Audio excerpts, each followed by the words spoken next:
Esiet sveicināti laika ziņās. Šodien ir 4. prognoze un 4 brāļi nolasīs. 4. prognoze ir izcils laiks. Bija maz lietas sniegs. Šī ir pēdējā reize, kad jūs sniegu vispār Latvijā ieraudzīsiet. Jā, un būs plus 28 līdz plus 40 grādi pēcpusdienā. Vietām iepūtīs arī kādu tvēju brāzmu. Jā, nepalaidiet to laiku garām, ja neesat ārā, iekšā tāda temperatūra nebūs. Klausieties, Čeļs gribēja brīdināt, jūs esat juridiski atbildīgi par to, ka tas, ko jūs sakāt, piepildās. Laiks būs ok šodien. Tātad sniega tiešām nebūs nekur vispār, nekad. Es īstenībā domāju, kāds ir iesūdzējis laika ziņas kādreiz juridiski. Jā. Jūs paveicās ar to, ka cilvēki neatšķirs, kurš bračka ko teikt. Tās bija Radioskonto laika ziņas. Atbalsta Depo. Depo. Viss, lai darītu, jebkuros laika apstākļos. Un sveiciens mūsu ciemiņiem Jānim, Jurim, Oskaram un Kozmenam. 4 brāļi. Un stāsts ir par to, ka jau drīz 1. aprīlī norisināsies komiķu labdarības šovs Ukrainas atbalstam Smieklu Lādiņš. Un saprotat, 4 brāļi ir tie, kas organizē visu šo pasākumu. Jā, tā ir. Labrīt, paldies, ka atļāvāt mums atnākt ciemos.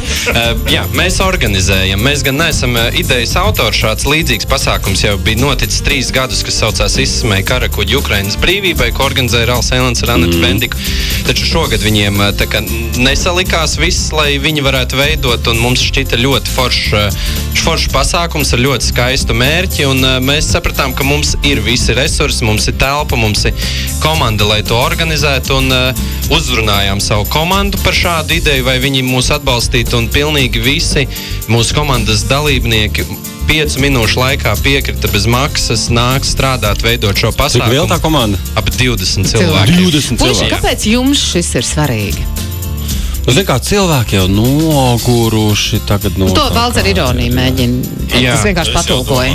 Es patulkoju. Jā, mums visa situācija ir ļoti, ļoti aktuāla, lai gan mēs savos šovos varbūt par karu īsti nejokojam un dodam kā komiķi atslodzi cilvēkiem atpūsties no visām ziņām, bet patiesībā mēs tiekamies kā brāļi katru nedēļu, un katru nedēļu mēs runājam par situāciju Ukrainā, es nezinu, pusstundu, citreiz, jo mēs visi tam sekojam līdzi, mums visiem tas ir nozīmīgi un, kā saka, tuvu sirdī. Galvenais jau, ka jūs ne tikai runājat, bet arī redz, kur darāt kaut ko reāli. Ko jūs tur darīsiet tajā pasākumā? Mēs jokosim, vai kāds cits grib arī kaut ko pateikt pa mikrofonu? Jā, tev mikrofons ir tuvāk, bet mēs jokosim, un ne tikai mēs, 27 komiķi un vairāk būs. Kuri, piemēram, var nosaukt? Jā. Vai jūs zināt vēl kādus komiķus bez jums? Mums būs 2 improvizātors. Improvizatori būs pat spiediens, tad būs stand-up komiķi. Kalvis Troska, Jānis Kreičmanis, Baiba Sipeniece, Kugrēns. Jā, Rudolfs Kugrēns būs. Breideks būs? Nē, Kaspars nebūs. Artūrs būs. Artūrs Breideks būs. Jā, paldies. Jā. Breideks būs. Es saprotu, jūs esat sagatavojuši arī muzikālus priekšnesums. Jā, būs Kozmen pasaki tu. Būs Čipsis un Dūlais. Jā, un būs arī mums Iluzions un... Eduards Strasdiņš būs. Eduards Strasdiņš ar smukumu stukumu.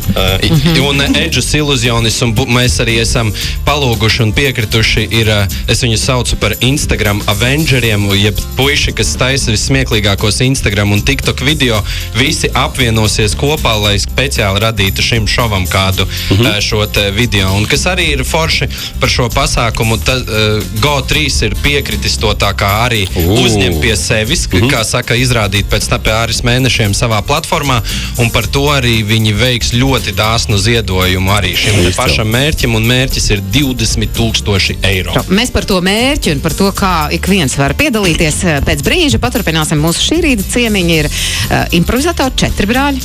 Jā, un es tagad nospēlēšu dziesmu, kurā es tagad iztēlojos, kā jūs tur uz skatuves izskatīsieties.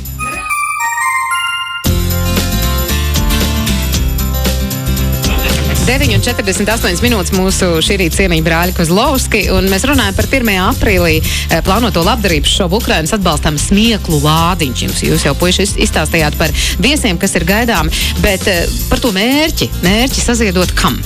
Jā, mērķis ir attiecīgi gan ar šo te biļešu ziedojumu naudu un ar Go3 ziedojumu savā kopā 20,000. Būs arī patiesībā pasākumā pašā izsole, kurā varēs, kā saka, katrs savā īpašumā iegūl kādu suvenīru no Ukrainas, ko ir atveduši biedrības, kas uz turieni vizina labās lietas. Bet mērķis ir palīdzēt internacionālajam bataljonam, kurā ir karavīri no Baltijas un tieši dronu šīm te vienībām, kur vīri paši taisa savus dronus un visticamāk tiks sūtītas nakts redzamības kameras, jo tās ir ļoti labas, ļauj strādāt arī naktīs un viņas nāk no Lietuvas un biedrība Tavi draugi, kas mums arī ar šo visu palīdz, aizbrauks, iegādāsies šīs kameras, aizbrauks šiem karavīriem, atdos rokās, sabildēs, lai mums sirds miers un tā kā tad jau arī varbūt kādu video atsūtīs, tā kā tāds ir tas mērķis. Var sakot, ja gribas ne tikai žēlot un čīkstēt, bet arī kaut ko darīt lietas labā, tad 1. aprīlis, kurā vietā? Koncertzāle Tower. Jā. Mēs varam arī teikt, kur šos te biļešu ziedojumus veikt, vai cilvēki paši atradīs Smieklu Lādiņš. Jā. Rakstat internetā Smieklu Lādiņš. Smieklu Lādiņš ir atslēgas vārds. Jā, tieši tā. Un, un tas, kas ir arī viskaistākais, sanāk, tu noziedo un vēl tu izsmejies. Tā kā tu pats sev arī palīdzi. Un Juris ir viskaistākais. Kosmenis sejā. Puiši, paldies jums! Kosmeni visi. Tu teici viskaistākais. Jā, es tā pa piepildu. Bet iedomājies, starp 4 šādiem te Smieklu Lādiņa autoriem, jā, vispār tikt pie vārda. Vai ne? Es gribēju teikt, puiši, paldies jums par to, ko jūs darāt, par jūsu iniciatīvu, par to, ka jūs šo saorganizējāt un uzrunājāt savus kolēģus no komiķu aprindām, jo humors ir tas, kas palīdz, un smiekli ir tie, kas palīdz arī šajā nevieglajā laikā. Nu, redz, kur, lai būtu labs komiķis, tev pirmkārt jābūt labam cilvēkam. Paldies jums. Paldies jums, labie cilvēki. Radio Skonto.